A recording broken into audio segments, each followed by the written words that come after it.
If there's one industry that really got flipped upside down in the last few years, it's probably HR. They had to deal with an entire workforce working from home in the matter of a few weeks. There have been challenges with how much they should be monitoring employees. Should they be monitoring them at all? Should they be virtually clocking in or not? And here at the tail end of the pandemic, they're dealing with what many people are calling the Great Resignation. From the Soar Studios, this is the AI to Uplift Humanity podcast. I'm Justin Brady, and who better to answer all these questions than Nick Schacht, the Chief Global Development Officer of SHRM. Nick, it's awesome to have you on the podcast. Well, thanks for having me, Justin. It's great to be here. I think everyone has at least I think everyone has experience with HR at some point in their life, almost everyone. Let's go big or go home. What would you say most people's experience with HR is? Do you think it's generally good or it's generally an uncomfortable one? You know, I think that most people tend not to think about their experience with HR until something bad happens. So we all experience HR, and every time you're hired, every time you get paid for that matter, every time you are enrolled in your benefits program, every time your benefits provider helps process a claim, those are all HR-related activities. So you are experiencing HR. If it's all going smoothly, you tend not to think about it. Your paycheck shows up when it's supposed to show up. The insurance company processes your claims and so on. It's when things go south that people have HR interactions that they focus on very consciously. And a lot of times those things can be negative, and that's when you tend to hear about it. But I think most people's experience with HR is it's a part of everyday life, and perhaps they don't give the HR function in their organization enough credit for having things go smoothly. Yeah, I mean, I think that's a really fair argument. I think that, you know, insurance companies may be one, maybe like healthcare is another. These are industries we don't really think of we don't really think much of them until something goes wrong and then we get angry. So what are a few of those things HR is doing all day that I think most people probably forget about? Like, what are the blind spots the company culture, the workers, the executives have, and those ways that HR is kind of the silent winner of the day? If we ask the question, what does HR do? You know, sum up what you just said. What does HR do? You can put it in four different buckets. HR champions culture. HR maximizes talent. HR accelerates performance. And HR optimizes information. Every HR function, we've done research that has identified 46 different functions of HR that all bubble up into those four baskets. So let's look at each one of those very briefly. And Justin, feel free to interrupt me because I can go on about this forever. That's why we're here. But you think about first championing culture. HR is a driving force in how an organization's culture is communicated, how it's measured, how it's monitored. If you think about ensuring that there is a consistent communication of an organization's values, for example, which is kind of an underpinning of culture. HR is frequently the organization that communicates that consistently, ensuring it gets into everything from your very first touch with employment candidates through your pre-employment information that goes out to the market, to orientation, to what's in the workplace to remind people of those values. HR in particular will work with an organization's leadership to ensure that leadership is demonstrating the values behaviorally and not just saying one thing and doing another. HR runs the engagement surveys that give the employees a voice in how they feel about the organization. So there's a lot more that goes into that. We think about maximizing talent, and this is where there's been a lot written these days about, the Great Resignation or the resignation tsunami and people, looking for new places to work. The role of HR in maximizing talent is to find, hire, develop, and retain the talent that the organization needs in order to function. Sure. And 70% of CEOs today are worried about, do they have the talent they need?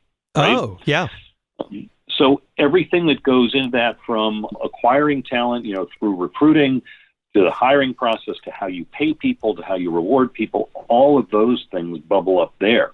Yeah. We think about accelerating performance. This is where HR connects to the business function of the organization. A good HR organization is going to be focusing on workforce strategy and workforce planning. What does the organization need in the way of talent to meet its strategic goals, and then the operational activities that support those goals? And how do we plan to get those skills in the workforce? Do we have our existing people, or do we have to go out and find new people? And then finally, on optimizing information, leveraging information, that's really about taking all the data that's available and making the best decisions possible as quickly as possible, whether it's in talent acquisition, in performance measurement, and using data to determine what training you provide, and so on. That's a very big set of umbrellas, Justin, but those are the areas in which HR functions every day. No, that's a really great answer. And so you tapped into many key things, and I'd like to go through a few of them. One of the things you talked about is engagement surveys, and you know the data, and I know the data. I think it's the last time Gallup recorded this, it was sitting somewhere around 36 to 38% engagement. And I don't know if you saw the Gallup's CHRO roundtable. I think it was in 2020 when this pandemic was happening. And they found most CHROs don't actually know how to track productivity, or they're struggling to track productivity is probably what I should say. So instead, what's happening is a lot of executive leadership is turning to kind of what I would call butts in seats leadership. You know what I mean? We just make sure their butts are in their seat, and therefore we know they're being productive. And that's kind of the takeaway that Gallup says. It's like, people are pretty much logging time. That's really the only way they know how to find out if people are being productive. So in your opinion, and I know SHRM has a different approach on this, so what is your approach? Like, how should leaders be gauging productivity correctly?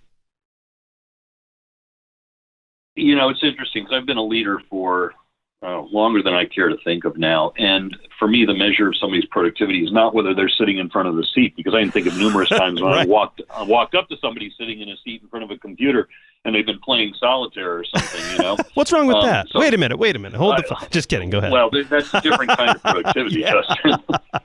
But I think it has to do with, is the work getting done? When we all went remote, those of us who could go to remote, because that was about 50% of America's workforce 2 years ago, we flipped the switch, and those who could worked from home.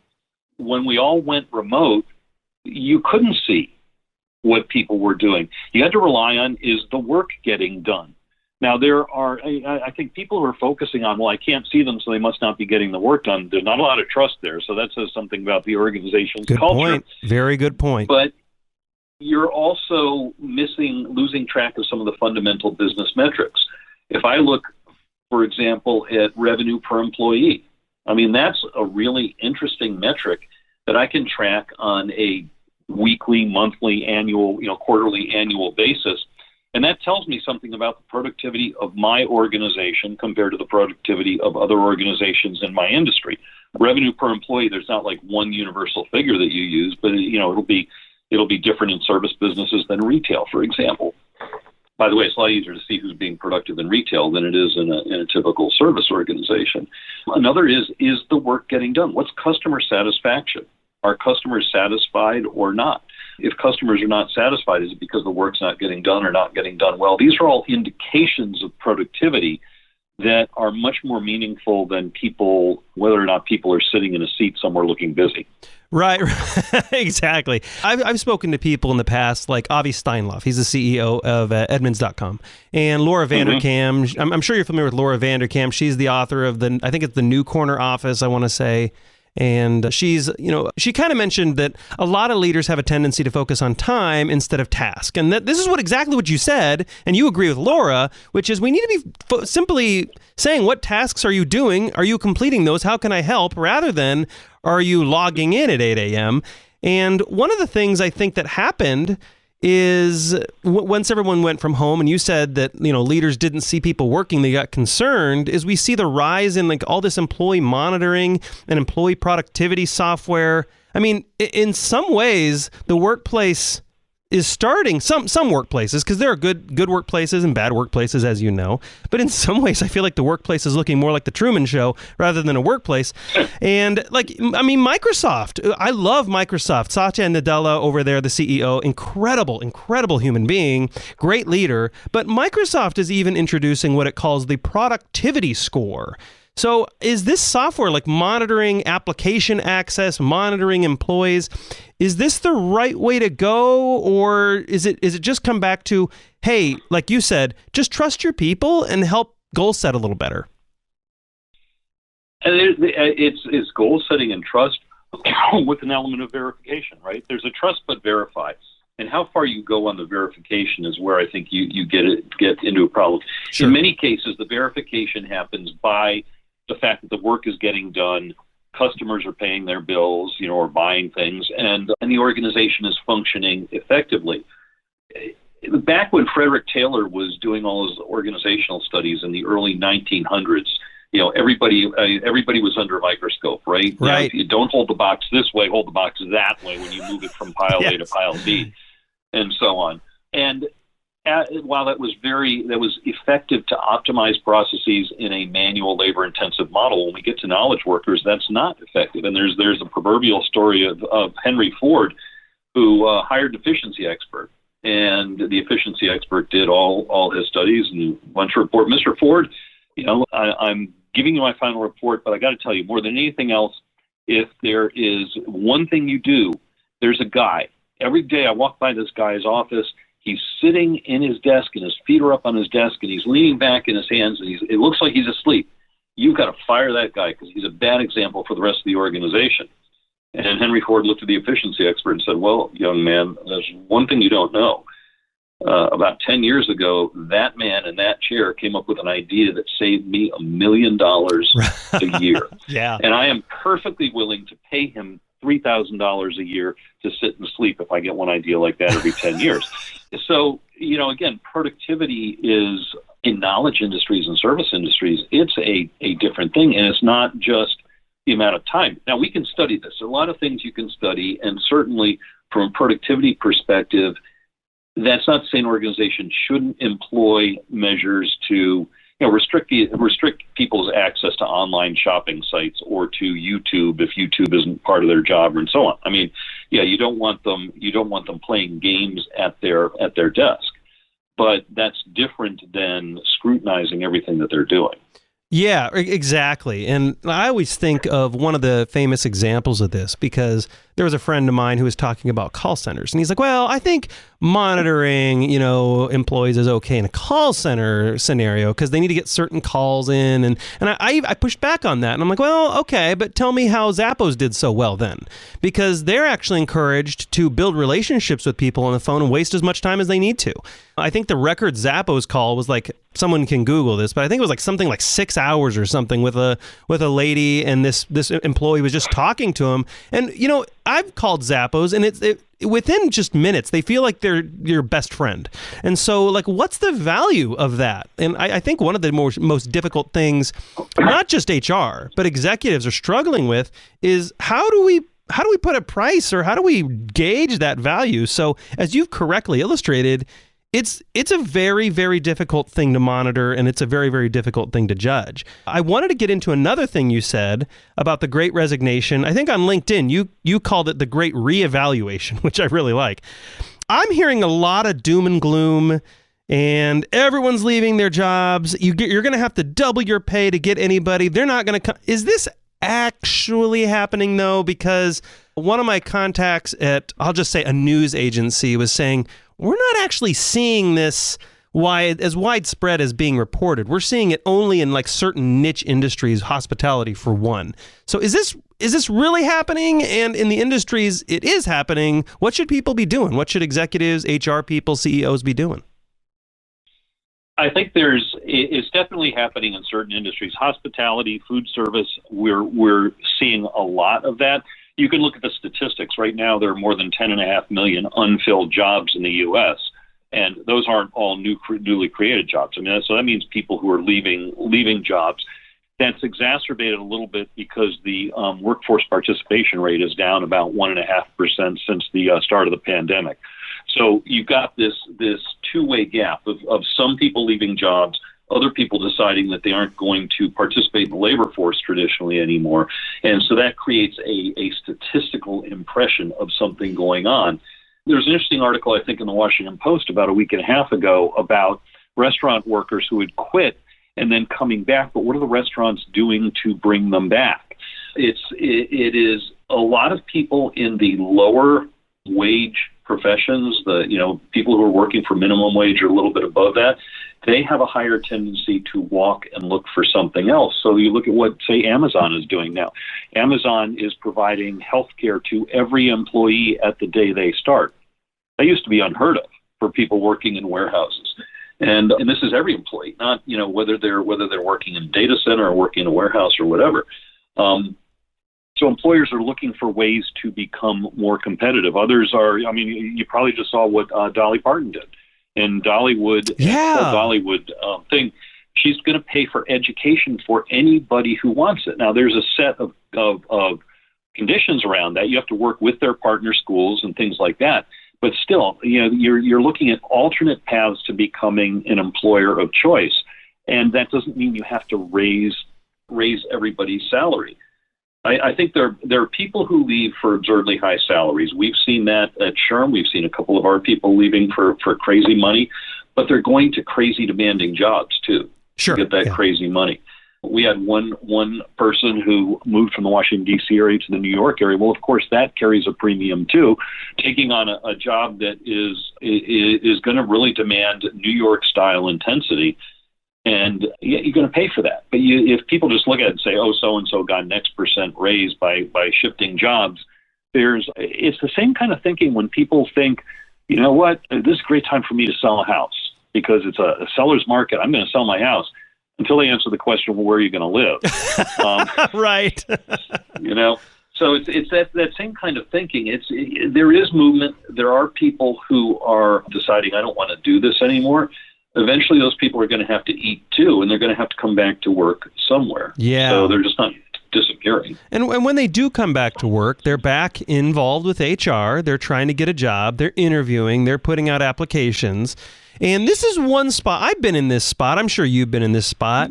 But this can be very, very frustrating. When you send out your resume thousands of times, you never hear a single peep. Or you go through an interview, you think you really hit it off, and then you just get ghosted. And I think these are some of the experiences, maybe more the negative experiences that you spoke about earlier that people have with HR. And one specific thing I wanted to ask you about is, I think I learned about this many years ago, is about like certain technology that people are using. And here's my belief. I believe technology in almost every form can be an amazing thing, but the same exact software and technology can be a bad thing if used by a bad actor. So I don't want to criticize any technology. But one of the things is like keyword scanners. I think people have a lot of like, there are two views. Like one is it makes it more efficient. It helps get through the talent pool. It helps understand. But the other view is, well, it kind of feels like it takes the humanity out of HR. So what's the best way that applicants and people looking for jobs can kind of cut through that, but also for HR? What's your advice to HR people? Like, should they be using these more effectively? Should they not use them? What's the balance? What's your opinion on that? That's a really perceptive question, Justin. And it is a two-edged sword. I mean, on the one hand, the online tools available to job seekers to apply for jobs mean basically I can push a button and submit my resume to every single open position that I see on LinkedIn. And it's like no effort. I don't have to paper stamps to send my resume out. I don't have to print copies of my resume. I just push a button and boom, it goes off, which is, it's a very mass production approach. But it's also not a very smart approach to how to look for a position, because on the flip side of it, you have the employer where they might use, maybe they used to get a couple of dozen responses for an open position. They were getting hundreds or even thousands, and it takes an incredible amount of time to sort through those. So the tools, the tools that are available, the automated tools, the artificial intelligence tools, can be very helpful in winnowing through.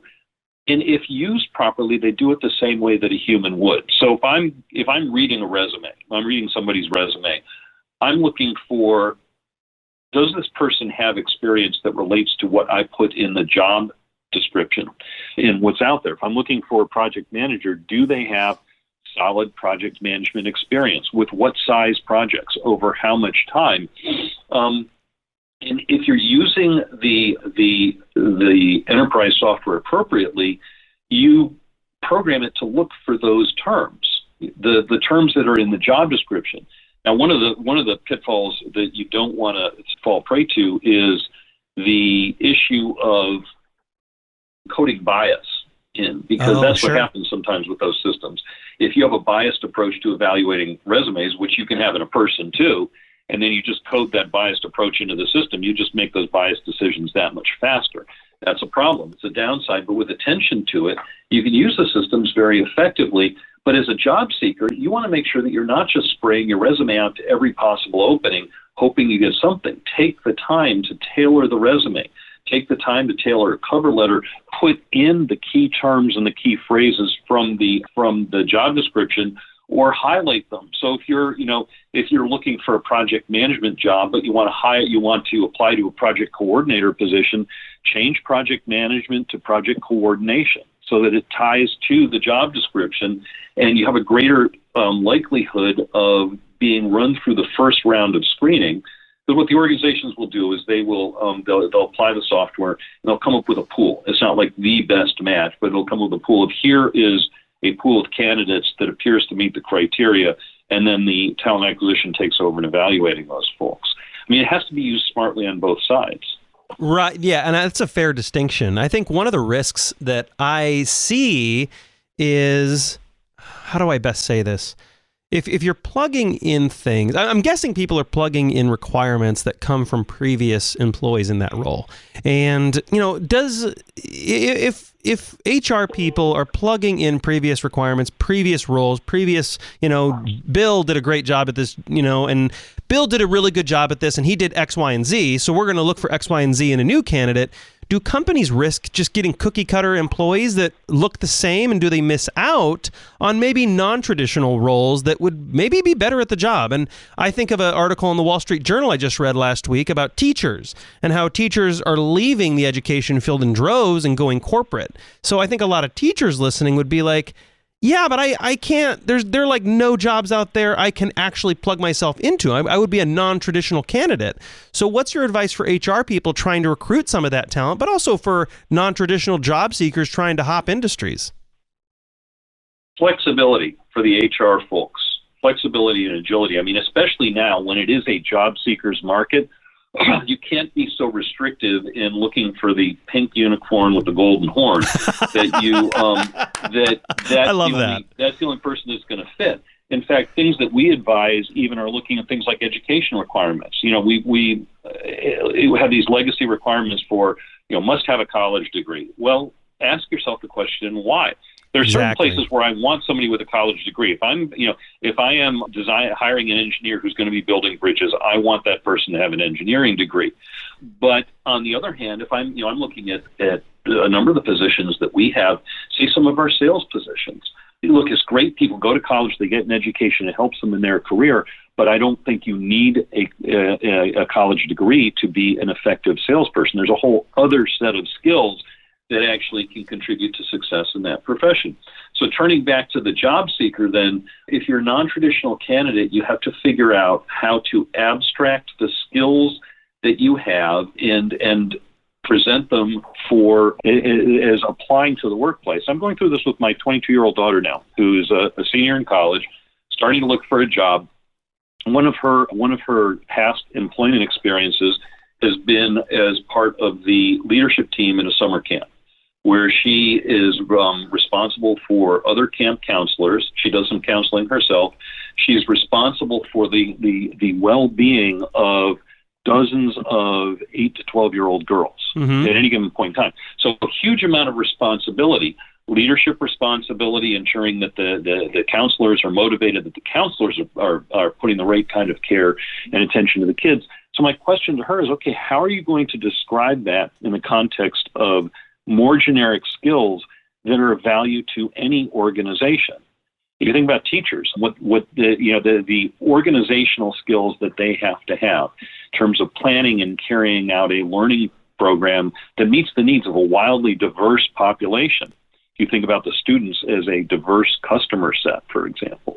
So this is some of the advice that I'm giving people both on the HR side and on the job seeker side. Yeah, I think that's really good advice. Basically, if you're a round peg trying to fit into a square hole, explain to the HR person how you're a square peg.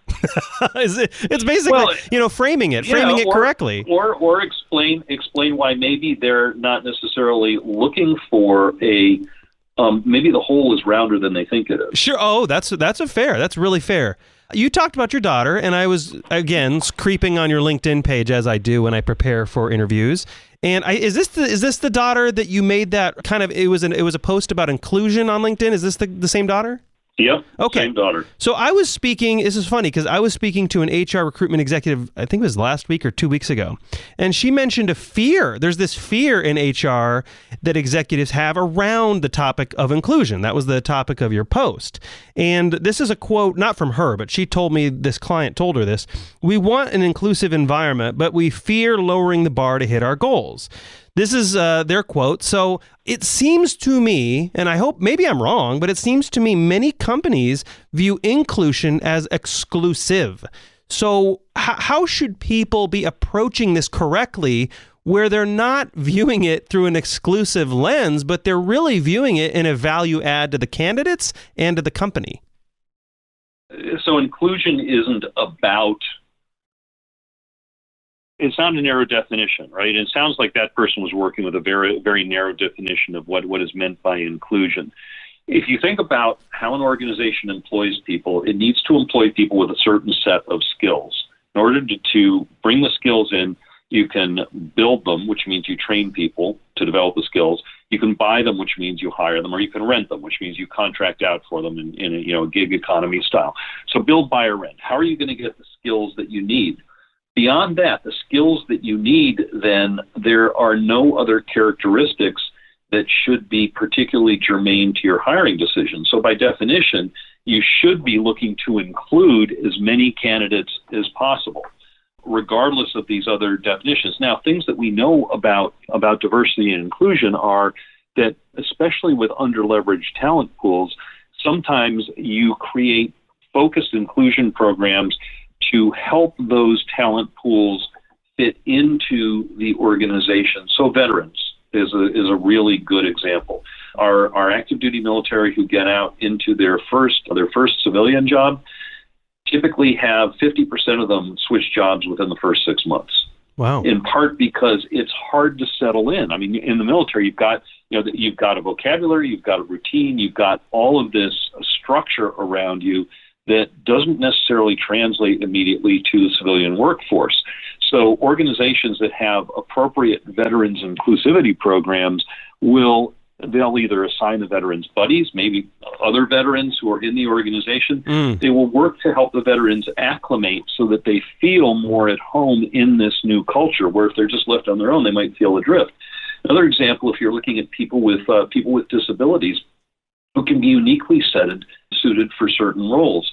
The people who are on the autism spectrum, for example, tend to excel in roles that require a high degree of detail and focus on what might be repetitive tasks like debugging software. Great point. To help those people feel included, then you need to ensure that you have an environment that accommodates some of the challenges that they may face in establishing the focus for what they do so well. Yeah. And so the organization, inclusion isn't a club that you use to beat everybody up, and you don't use diversity numbers as a way of saying, well, the gender demographics or the racial demographics or the age demographics of the organization, that's the number we got to hit, regardless of the impact. You start with the skills.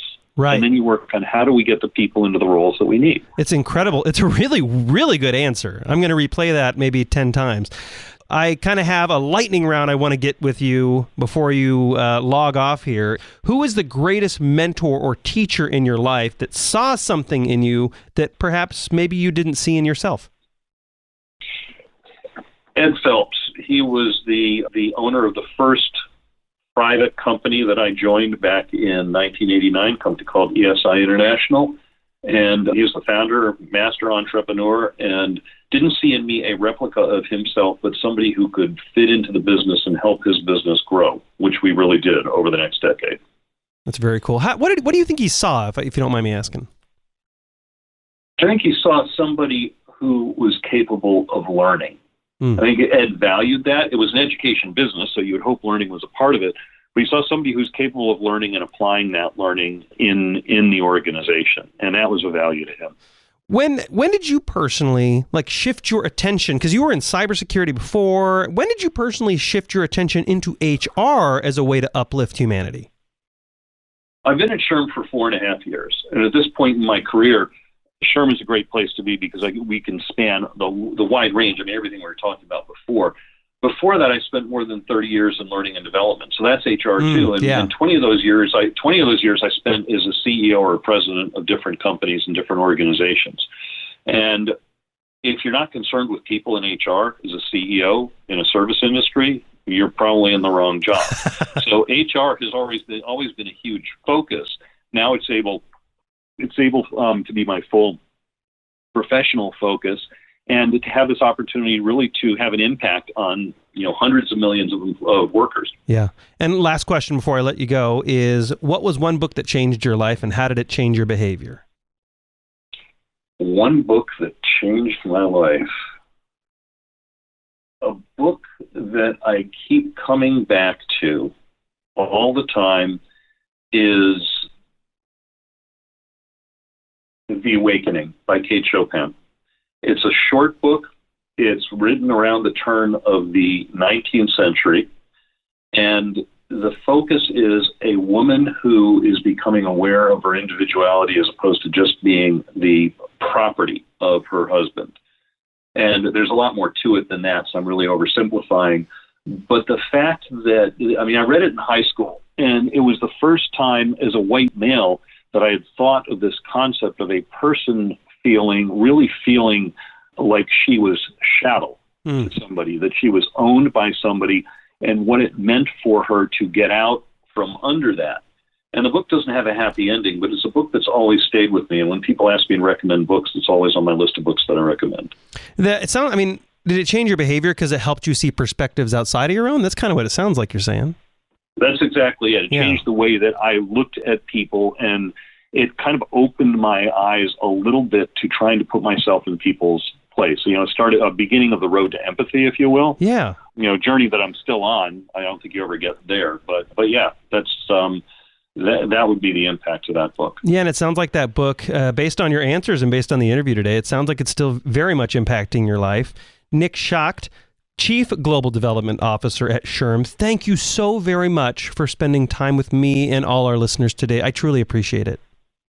Thank you for having me, Justin. It's been a pleasure. And thank you so much for joining me and listening. Hey, before I let you go, wouldn't it be really cool if you could upload all your video, and like magic, the entire video was searchable by keyword. You just put any keyword, any key phrase, and you're immediately taken to the exact timestamp and exact word or phrase that you typed in. Like all your video. Wouldn't that be kind of cool? Well, let me blow your mind. It exists. It's called deep search technology. It looks beyond descriptions and tags and keywords that you pre-select into the meaning and intent of a video, so you can search across your entire video archive and be instantly transported to the specific clip you were looking for at the specific timestamp. I know it sounds really expensive, but you can upload 10 hours for free and have deep search tech on your website if you just go to soar.com/deep search. Again, that's soar.com/deep search. SOAR.com/deep search. And hey, thanks for listening today. This is the AI to Uplift Humanity podcast.